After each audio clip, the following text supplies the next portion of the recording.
G'day guys, just want to share with you one bit of marketing we use in our business, and it can be used anywhere in Australia using Airtasker.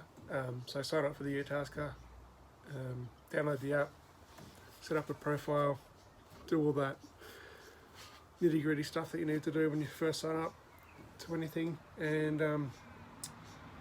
here we go. I'll show you what we actually do and how we get the leads. Alright.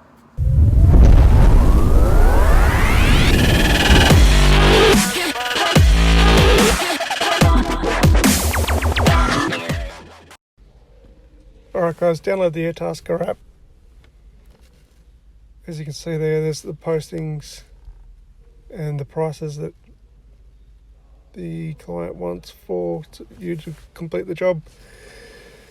Airtasker will take out 22% of the total price, so task price $70 there. They'll take out 22% to cover their costs. Make it a ritual once a day. Jump onto Airtasker and see who's posted what jobs.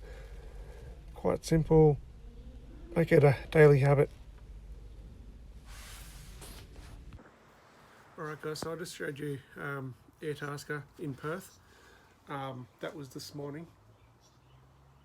There was 4 new jobs, equals $620, and if I was in Perth I'd be bidding on them now, but we're in Victoria. But I just wanted to show you that it can be done anywhere in Australia. So if you're travelling, want some extra work, type in your postcode or where you are, search away. Airtasker do take a percent to cover their wages and fees. It's about 22%, I think, last time I checked. But be sure to jump on at least once a day, because there are lots of jobs that come up in your area, in most areas. It's easy to use, and payment is almost overnight. If you're new, it might take 2 or 3 days, but if you keep using the app, the payment is almost into your bank account the next day once you've completed the job. Alright, hope you liked the video. If not, let me know why. If you did, subscribe, and we will talk to you soon. Happy Airtasker using. Talk to you soon. Cheers. Bye.